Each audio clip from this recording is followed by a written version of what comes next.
course, maybe one would say the head teachers, for them, they want their children to pass the class teachers. But UNEB, you have an invigilator. You have these UNEB scouts.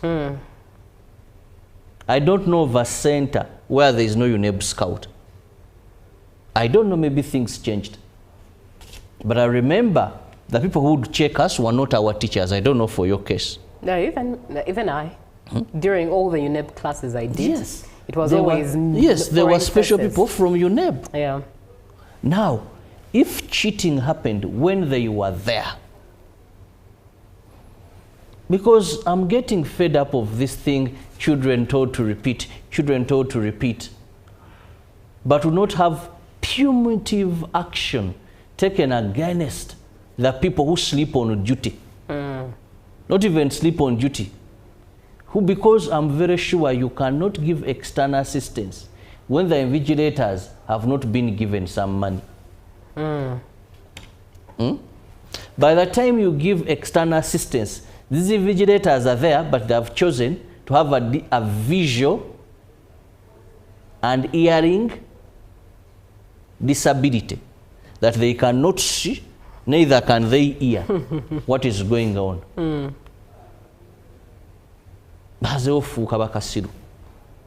You know, in all of this, so I find it very hurting.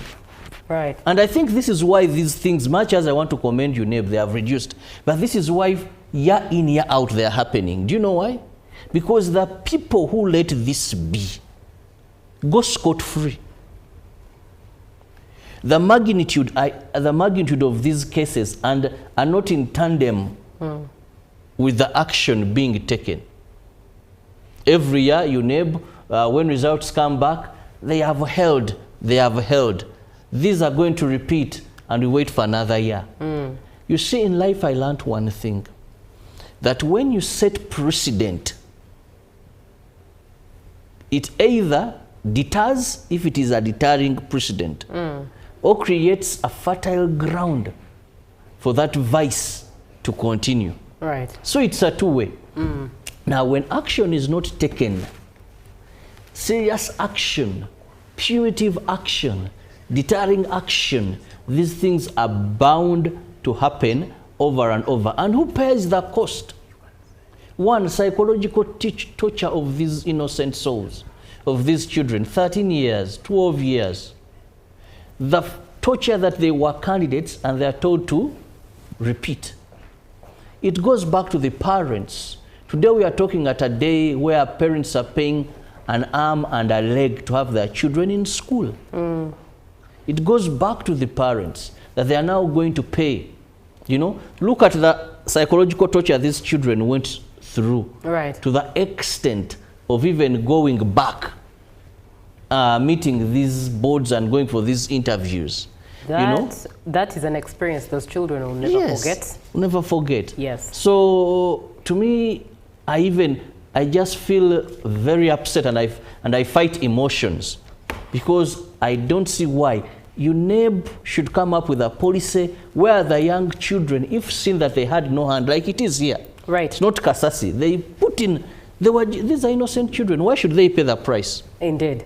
Somebody comes through and says UNEB should consider punishing the center or school by cancelling their license rather than the students. Well, that could be a route that could be considered. But we're looking at what the plight of this is, as 106 students were ordered to repeat exams in Chibare district out of the 108 that sat for PLE at those two centers. And indeed, as Robert has rightfully shared or shed light of the fact that as these students are being punished for something that they never initiated in the first place, what happens to those who invigilated them, who were assigned to invigilate them? What happens to the UNEB scouts, UNEB invigilators? What happens? Are they walking freely like nothing ever happened? Now, in just a bit, we're having a conversation over the phone with Jennifer Kalule, who is the head of communications at UNEB, excuse me, to give us a light or shed more light into this particular story. But it's one that's dire. And you can share your 2 cents as well. 0709 602 592. If you think about the parents of these children, the burden, the financial burden, and one would wonder, why is UNEB thinking about it now? Well, glad that we are soon in just a bit talking to Jennifer Kalule, who will be shedding light there. But Robert, one would wonder, why now? S1 has started. Parents have already bought items for secondary school for their now students, their children. And then now you cancel a whole center. You cancel their results and tell them to repeat. Yet they'd already moved. Communication, what happened, what was lagging. There are a lot of things to think about. I think it's the investigation process. Yeah. That took some time, the investigation process, for UNEB to come up with that decision. You know, just saying that they had external assistance is not good enough. You need to have enough proof. So I want to believe that that is what took UNEB some time. One wonders then what happens to the schools where these children were admitted. But also, I hardly doubt that these children were able to get admission because you have to present your P7. Your pass slip. Yes. Now, if you don't have that, then you cannot be recruited in a school. Yes, that's very profound. So that is what took, I want to believe that is what took all that time for this to be happening. Investigations. Right. Remember, the story also shows pupils meeting UNEB, being interrogated, if I may use that word. So I think that's what took the time. Indeed. In just a bit, we are getting in touch with Jennifer Kalule, the head of communications at UNEB. It will definitely be rather profound for us to get all the answers that whose questions we carry from the horse's mouth. But Robert, in your perspective, there's someone here who has put up a good suggestion, and I don't know what you think about this, that UNEB should consider punishing the center or school by cancelling their license and not the students. Punishing the school, yes. Because it is the school that engages in this. Right. It is the school that engages in this. So it is very good, punish the school, remove the center from them. That's the action I was talking about, that will deter others. But when you just make students rebound, repeat, it doesn't make good sense. Right. Because first and foremost, the school will may not disease it from that, but also the invigilators, the scouts will continue. That's true. Because they don't pay the price. It's the parent and the pupils. Right. Now, over the phone, we do have Jennifer Kalule, head of communications at UNEB. Good morning, ma'am. Good morning, ma'am. How are you? Very well, thank you. My name is Julie F. Nantaba. I am with Robert Kirabo Nyonyintono this morning on Good Morning Uganda UBC TV. And it's a pleasure having you this morning. It is a pleasure too. Thank you so much for hosting me. So I couldn't be there live. I got held up in a jam. All right. But it's a pleasure. Right, let's dig into this. 106 students ordered to repeat exams in Chibare district. Let's start with the timing. The news of this particular piece of story was released last week, about Friday, Thursday. Why now? Why now? Do paint a picture of the timing. Okay, first and foremost, I don't know why you could specify that it's Chibale, because there are actually many other schools that have been withheld. And as I speak right now, we have hearings going on for other schools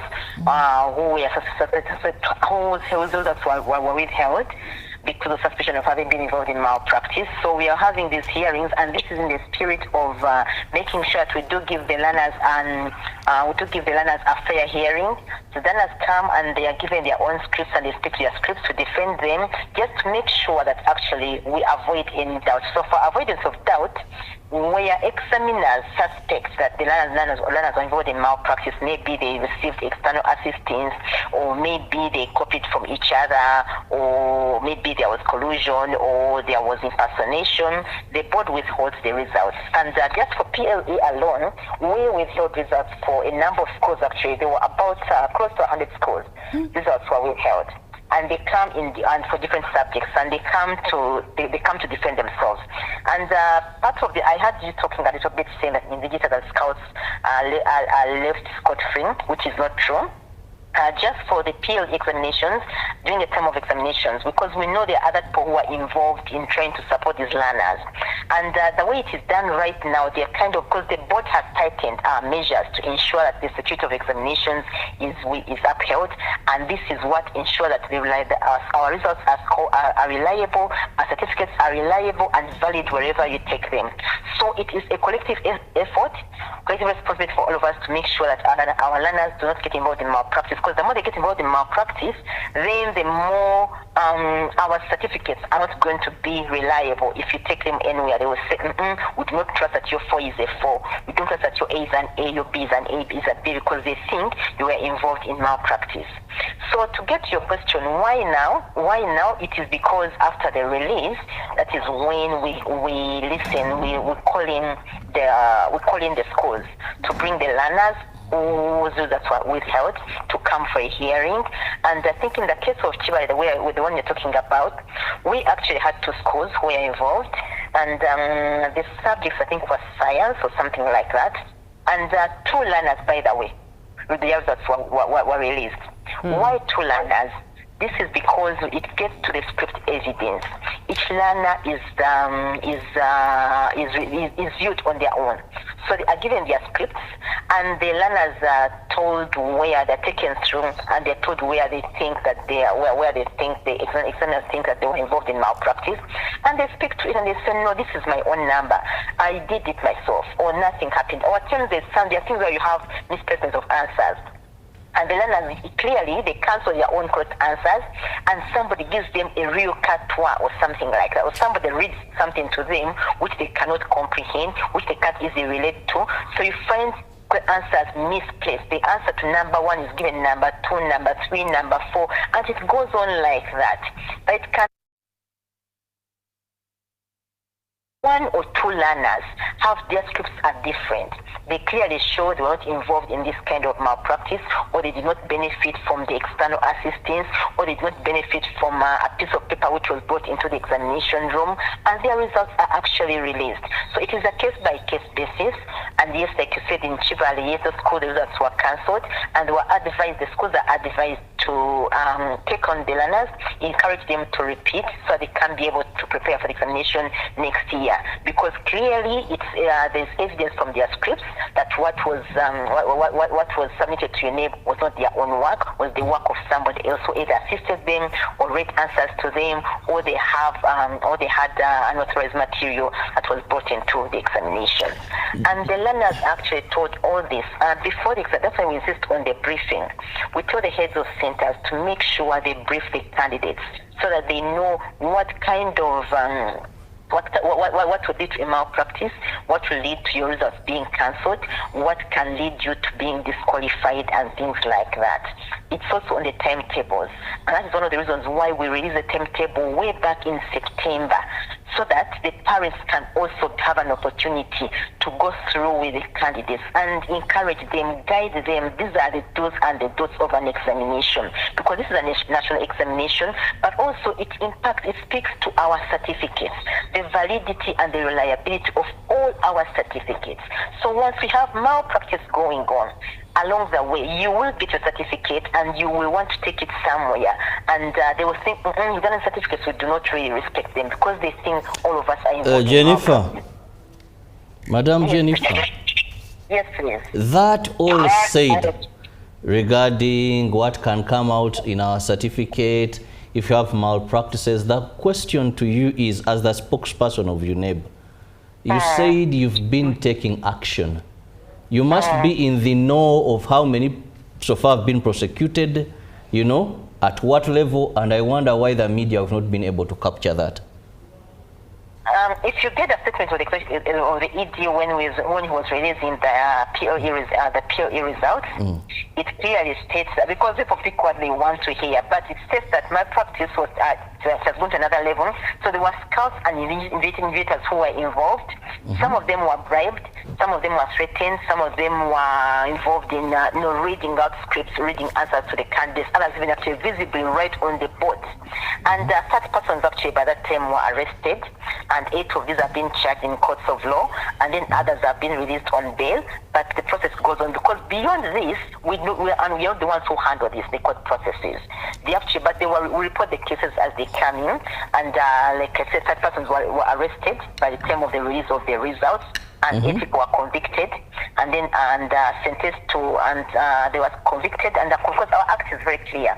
What happens in case somebody gets involved in this kind of malpractice? But it is upon the judge. We are not the ones who determine the sentences.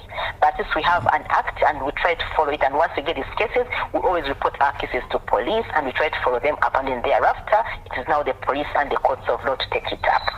Now, having said it is the police and courts of law to take it up, what does this mean regarding the integrity of the people you employ as scouts, as vigilators, and the body you name at large? Okay, first and foremost, the integrity. When you're conducting examinations, we work with the local governments. Now, the invigilators what can I say? Are they hired, for lack of a better word? It is actually the district inspectors of schools who subcontract the invigilators. UNEP also contracts the scouts directly at the different levels, depending on the level that is a district scout or it is a national scout. Yes, it speaks to the integrity of all of us in the system, because these people we are talking about, by the way, are teachers. We basically work with teachers. So these are the teachers of our students. And that is why we are saying it is a collective responsibility, because UNEP does not work alone. One of the reasons why we work with local governments, because we know we cannot be there at every spot. So we work with the DEOs, DISAs, to make sure that we try and bring out this issue of malpractice. Remember, there was a time Mr. Dongo talked about the use of motorcycles, and people took it wrong, that borders or something like that. Because at that time, the results, the examination scripts would be at the stations, and the district officials would be responsible for distributing them to the schools. And what they would do, they would get border riders and give them the examination papers, and then the border rider could easily be bought off for giving some little money, and then they go at the side and they cut the envelopes and they remove the paper and they take photographs. It happened about once or twice, until we said, no, do not give this to border riders. Can we have the district officials themselves do the distribution? And we've been doing this for the last 2 years. Because what happens after examinations, we have a review meeting with all those who are involved, and we review and say, where did we go wrong? What happened? So it came out that we actually were using border riders. Now, on the day of the examination, the day of the PLE, the entire district, by the way, is involved in the management of the PLE. The COW is involved, the EO is involved, JS is involved, and they actually give us their district vehicles. District officials are off other duties that those 2 days. They are all involved in the distribution of the examinations. And that is why we no longer have that kind of malpractice at that level. That is why now the teachers are going an extra mile with impunity to bribe some of the invigilators, and then they read the answers to these candidates in the classrooms. That is why we have so many misplacements. You find the answers are misplaced because maybe somebody somewhere is reading an answer to the candidates and they're getting confused. Some of them have been confused and say, I got confused because I read something else. Now when I reached there, then, I know they've been confessing all these things. Right. Yes, it is a collective responsibility, but we have to collectively work together towards eliminating this vice. Right. Thank you very much. Now let's look at the aftermath of this very sad event, looking at the pupils and their parents as well. As UNEB, by any chance, is there any form of support or guidance that UNEB is offering to the parents and pupils that are facing this sad event? Well, I don't know what you mean by any form of support, because what happens, we always tell the schools, so we compel them to take back these learners in those schools and make sure that, they take them. Of course, in the worst case scenario, we would be withdrawing the examination center. But then we look at it and say, if we withdraw the center, learners will have nowhere else to go. So we don't withdraw the examination centers. And then we talk to the state teachers and compel them to take up the learners. Either they give them half bursary, or they go to the next government schools, or they actually take them up and they make them study 100% free of charge. But in most cases, it's kind of, I think, half bursary. They try to make sure they support them. And the district officials, because they're the ones who are on the ground, they also try and encourage you, ask them to please counsel the learners, guide them, encourage them. But of course, realistically, we know that somehow not all of them go back to school. It is quite unfortunate, but yet we just cannot look back and say we are going to do X, Y, Z. So that's why we're trying to see the cases are reducing slowly, and as we try to tighten our nuts, they also try to come up with other measures. But we believe that eventually we are going to get there. The day is going to come when there will be no cases of malpractice. If we collectively work together, especially with the districts, they've been very supportive, honestly, I must say this. District authorities have been very supportive. They support us. They do all it takes. They do their best. But along the way, there will always be a rotten mango, a rotten tomato somewhere, somehow. But they do their best, and we also do their best. And we believe collectively, we keep on sensitizing the teachers, the learners, and the candidates themselves. Because like I've said, in a classroom of 50 over 100, you find 1, 2, 5, 10. That's why, by the way, in certain cases, not all results are cancelled, because it is a case-by-case basis, script by script basis. They could even do 120 candidates, but 50 of them are cancelled and the others are not cancelled because their scripts do not indicate that they were involved in any form of malpractice. Their scripts indicate they actually worked independently. So it's possible, and I want to encourage the parents and all of us out there. We are going to begin registering our candidates for 2026. Let's begin talking to them. And to the schools, can we kindly ensure that effective teaching and learning takes place? Because when teaching and learning takes place, our learners are going to be confident, and then they will not have to start scrambling and grumbling and trying to see where they get Kasasi or not. Because what you need set is actually what is in the curriculum. So what you need to ensure is that you cover the syllabus and then have enough time to do the revision. Once you do all that, by the time of the examination, the candidates will be good enough. They'll be able to do it independently, and they will get scores which actually belong to them, other than us wanting to support them in a way which is very detrimental, which can cost them their destiny. It is very unfortunate. But critically, we need to make sure we collectively work together, that our children actually go to school, they study, and when they study, they learn. Teaching and learning has to take place. Once that takes place, then people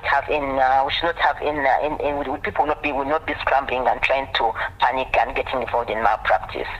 Jennifer, over a time, we've seen these cases coming from rural areas, coming from schools. One would say Uganda, we have what we could call the A schools, the B and the C schools. But we not see them in centers, for example, in Kampala. I don't want to believe that only those outside Kampala are involved in education malpractice. And even when we find them, still they'll be in the C classes. How do you explain that? Is it that in Kampala you're so visible, in Kampala schools not involved in examination malpractice, or are they very smart? And in these rural areas, it is very possible to nab them. If you realize, that is not true, by the way. The schools which because the schools are here in Kampala. Let me just give you a clear example, because this was all over the media. What Kampala schools will complain of, we've been undermarked. I remember Green Hill Academy one time wanted you even to remark their pupils. You know, those are the things we hear. We didn't get our first grades like we get usually. Those are the complaints that come up, you know. But even schools that pass with 90 students out of 100 with the AA and all that, still it's rare to find this. But in these rural areas, are they sacrificial lambs? What? They are sacrificial lambs. By the way, if you realize they recently, around the time of Chival, because you see, for us, those are our clients. It's not upon us to really just begin advertising them and saying, so there is a so we held or something. The ones who actually advertise could do that. But around the time of Chibari, there are 2 schools in Kampala, or even all over social media, I'm sure you saw them.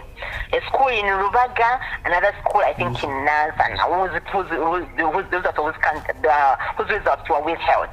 And they were all over social media making noise. They wanted to come to the NEP gate and all over. I'm sure you had. There's some school in Rubaga, around Rubaga Miracle Center. There's a school there that whose results were withheld. It's a very prominent school with children of so there were so many public servants, civil servants who kept on calling and all that. It's a prominent school. They had their results withheld. What am I trying to say? We do not just target the rough schools. So what, Jennifer? You've now opened a can of worms, and I'm happy I've gotten you to that. Now what happened to that prominent school where the children of the people that matter so much go? The results were withheld. That's why they were all over social media making noise and everything. But what I like about one of the schools, the approach was to because we explained to them and they understood. By the way, because they came into the hearings, and they did appreciate where we were coming from. Okay. So they were like, oh my God, this is the fault of the teachers. It's actually the teachers who are leading our children to get into this kind of misconduct. So now they had to ask. They had to ask for accountability from the head teacher and from the teachers. Actually, as I speak right now, I know they are planning to sue the school for getting the results of their candidates of their children withheld. And that's the kind of action that we want. It is a collective responsibility. Then the parents take up and say, I brought my child here for let them be taught. I don't want them involved in malpractice. They get involved, you take on the head teacher, take on the teachers. Once you have that kind of action going on, then head teachers and schools are going to reduce that kind of misconduct which involves our children, which involves trying to delay the destinies of our children, misguiding them and misleading them. We take our children to school so they can be able to study. Not studying just for the sake of passing examinations, but studying for them to be holistic learners. That they can be able to interpret a question themselves and answer independently. That they can be able to interpret a question and critically think through and analyze the situation and respond accordingly. Because right now, this is the era of competence-based assessment, by the way.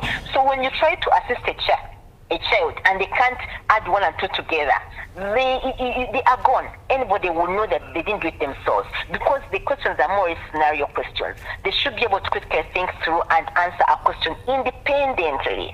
And you cannot have 100 children all think in the same way, give a similar answer, think in the same way, and that kind of thing. So it's so easy to get them when they're being assisted. That's why we're encouraging our teachers, please, try to emphasize, let's have teaching and learning take place. Once that happens, our children have enough. They have the ability to answer the questions and they'll be able to pass on their own and they'll pass quite well. So it's not just that it's just the rural schools which are involved. No, we have a whole range of schools, whether the urban, the semi-urban and the rural schools involved in malpractice. Right. Thank you very much, Jennifer Kalule, spokesperson of the UNEB, Uganda National Examinations Board. Regarding all matters malpractice and how these things affect every stakeholder, what are your parting shots? What we want to do, like I said, the critical thing, first of all, as parents, let's put a demand on the schools. We make sure when we take our children there, they should be accountable. They should ensure that our children actually study. So as a parent, look into the books of your child. Ask, go there and find out, are they studying? And maybe even the syllabus, like on the NCDC website, the syllabus is actually there. You can go there and follow how far have you gone. Because some schools are teaching just for the sake of passing examinations, which is not right, because examinations are not an end in themselves. A learner should come out of there when they have lots of things they can be able to handle. So we are targeting having a holistic learner. So we are targeting them being critical thinkers, being analytical thinkers, being problem solvers, not just for who are there just to answer questions or to answer exams, to respond to exams and pass and then go on when they cannot sustain themselves in a real life situation. So once we teach them holistically, then they can be able to respond to any question and they'll be able to respond and answer effectively according to the abilities that they have. So I want to encourage our teachers and our schools, please ensure teaching and learning takes place. This is is the era of competence-based assessment or even curriculum. Although realistically we do not officially have the competence-based curriculum at PLE at primary level, but essentially when you look at the items which are being set there, we are gradually going there. So it's no longer an issue about cramming the answers, telling the learners to cram X, Y, Z. No, they should be able to understand and study and appreciate the concepts, and they should be able to interpret them themselves, analyze them themselves, and answer independently, because if they don't do that, it's going to be trouble for all of us. So I want to ask everybody to please let's do this together. Yeah. This is a collective responsibility, fighting malpractice. Because if we do not, the quality of all our certificates in this country is going to be queried wherever our children are going to go. Even we ourselves, you may want to seek for a job in the UN, but because they think that there's malpractice in Uganda, your certificate is going to be queried. That is why now many organizations, even agencies here, they ask for verification of academic documents. If you're going to go for a job anywhere, they'll ask you for verification of your academic documents. Just because people think our documents are not valid, because there's that kind of malpractice, because some people do forge documents and all that. That's something for another day. But my point is, we are all responsible in ensuring that our documents are valid, and each one of us should play a role. And I want to say thank you so much to the media, because you've been very great partners. And as we begin 2026 academic year, we still ask you to please join us to ensure that we sensitize our people so they get to know about all these vices and they can be able to play their role accordingly. I appreciate you. Thank you so much. All right. Thank you very much, ma'am, for your time this morning. And that brings us to the end of the agenda. And good morning, Uganda. But the extra is coming up with Robert in just a bit. Good morning.